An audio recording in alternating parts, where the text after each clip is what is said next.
नमस्कार, मेरा नाम है श्वेता राज और आप देख रहे हैं बीसीसी न्यूज़ IND। आज हम जानेंगे देश और दुनिया भर की सही महत्वपूर्ण खबरों के बारे में थोड़ा विस्तार से। तो चलिए शुरू किया जाए यह कार्यक्रम। पहली खबर मध्य प्रदेश से है। चित्रकूट में 20 बाघों की मौजूदगी के बावजूद सरबंग टाइगर रिजर्व का प्रस्ताव खारिज कर दिया गया। वन विभाग का मानना है कि इस क्षेत्र का आकार छोटा है और इसमें कई राजस्व, ग्राम और खदानें भी हैं, जिसमें टाइगर रिजर्व बनना संभव नहीं है। सतना के महापौर ने प्रधानमंत्री को रिजर्व की मांग के लिए पत्र लिखा था, क्योंकि यहाँ बाघों की संख्या बढ़ रही है। हालांकि वन विभाग ने क्षेत्र में खनन गतिविधियों से बाघों को संकट में बताया, लेकिन रिजर्व बनाने पर सहमति नहीं दी है। अगली खबर है, बुधनी में एक रैली को संबोधित करते हुए केंद्रीय मंत्री शिवराज सिंह चौहान ने कहा कि कांग्रेस को हरियाणा की तरह महाराष्ट्र और झारखंड में भी हार का सामना करना पड़ेगा। उन्होंने कांग्रेस के शासन पर निशाना साधते हुए कहा कि उसके कार्यकाल में देश के इंफ्रास्ट्रक्चर का विकास रुका रहा।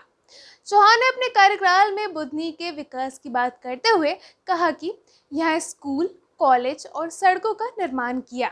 उन्होंने दावा किया कि बीजेपी उम्मीदवार रमाकांत भार्गव को इस उपचुनाव में बड़ी जीत मिलेगी। अगली खबर जम्मू कश्मीर से। जम्मू कश्मीर में हाल ही में बनी उमर अब्दुल्ला सरकार की कार्यभार संभालने के 15 दिन में आतंकवादी हमले में वृद्धि हुई है, जिसमें अब तक 19 लोगों की जान जा चुकी है। गुलमर्ग में हाल ही में हुए हमले में 2 जवान और 2 आर्मी पोर्टर शहीद हुए, जिससे सुरक्षा चिंताएं बढ़ी हैं। गंदरबल और सोपिया में भी आतंकी हमले में निर्दोष नागरिक मारे गए हैं।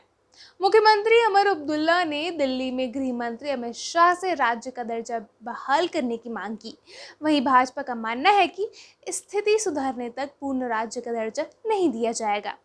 फारूक अब्दुल्ला और महबूबा मुफ्ती ने इन हमलों की निंदा की है और स्थिति को गंभीर चिंता का विषय बताया है। अगली खबर हरियाणा से। हरियाणा में पराली जलाने से बढ़ते प्रदूषण के कारण हेल्थ इमरजेंसी जैसे हालात हो गए हैं, खासकर पानीपत, करनाल और कुरुक्षेत्र में, जहां AIQ 400 से पार हो गया है। इन जिलों में पराली जलाने के 198 मामले सामने आए हैं, जबकि पूरे राज्य में यह संख्या 680 है। 23 अक्टूबर को पानीपत में AIQ 500 से ऊपर था। हालांकि अब हवा चलने से यह 450 आ गया है।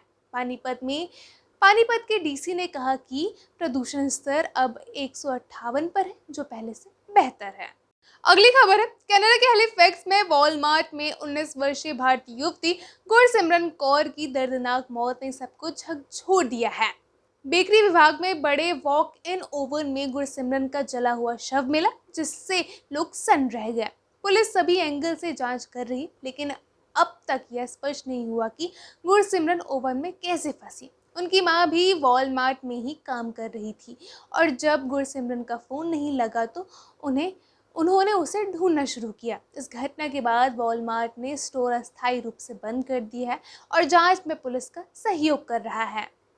अगली खबर है, तुर्की में बुधवार को एरोस्पेस और रक्षा कंपनी TUSAS पर हुए आतंकी हमले में 3 से अधिक लोगों की मौत हो गई और 20 से अधिक लोग घायल हो गए हैं। तुर्की के आंतरिक मंत्री ने इस हमले की पुष्टि की है। हालांकि इसके पीछे कौन सा संगठन है, यह स्पष्ट नहीं हुआ है। कुर्दिश उग्रवादी, इस्लामिक स्टेट और वामपंथी चरमपंथी पहले भी तुर्की में हमले कर चुके हैं। अगली खबर है, अमेरिका में भारतीयों के लिए दिवाली पर एक बड़ा तोहफा मिला है, क्योंकि पेंसिल्वेनिया राज्य ने इसे आधिकारिक अवकाश घोषित कर दिया है। गवर्नर जॉश शॉपिरो ने इस कानून पर हस्ताक्षर किए, जिससे दिवाली को आधिकारिक मान्यता मिली।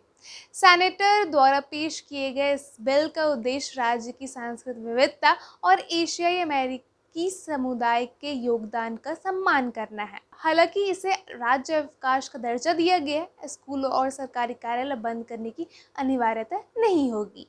अगली खबर ब्रिक्स से है। ब्रिक्स शिखर सम्मेलन के बंद सत्र में प्रधानमंत्री मोदी ने आतंकवाद और उसकी वित्त पोषण पर कड़ा रुख अपनाते हुए कहा कि ऐसे गंभीर मुद्दे को दोहरे मानों की कोई जगह नहीं होनी चाहिए। उन्होंने सभी देशों से एकजुट होकर इसका सम्मान करने की अपील की। मोदी ने साइबर सुरक्षा और AI के लिए वैश्विक नियमों की आवश्यकता पर जोर दिया।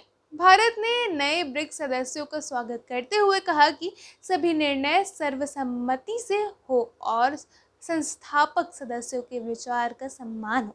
मोदी ने कहा कि ब्रिक्स को वैश्विक संस्थानों में सुधार के लिए काम करना चाहिए, न कि उनकी जगह लेने के लिए।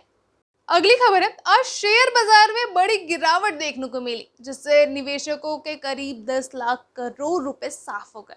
सेंसेक्स में 900 अंक और निफ्टी में 300 अंकों की गिरावट दर्ज की गई, जबकि बैंक निफ्टी, मिड कैप और स्मॉल कैप इंडेक्स में भी भारी नुकसान देखा गया।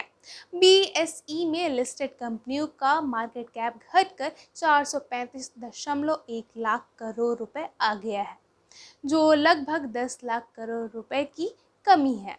अगली खबर है, कांग्रेस ने महाराष्ट्र विधानसभा चुनाव के लिए 48 उम्मीदवारों की पहली सूची जारी कर दी है, जिसमें नाना पटोले, पृथ्वीराज चौहान और बाला साहिब ठाकरे जैसे प्रमुख नेताओं के नाम शामिल हैं। महाराष्ट्र कांग्रेस अध्यक्ष नाना पटोले सकोली से, जबकि पूर्व मुख्यमंत्री पृथ्वीराज चौहान कराड़ दक्षिण से चुनाव लड़ेंगे। और बता दें, विलासराव देशमुख के बेटे धीरज देशमुख लातूर ग्रामीण से और अमित देशमुख लातूर शहर से उम्मीदवार होंगे। तो यही थे आज के मुख्य समाचार। हम हर आपको छोटी बड़ी खबरों से अपडेट रखते रहेंगे। हमारे साथ जुड़े रहिए और पूरी जानकारी के लिए देखते रहिए बीसीसी न्यूज़ IND। मैं हूँ श्वेता राज, अब आपसे विदा लेती हूँ। अगली बार फिर मिलेंगे, तब तक के लिए नमस्कार।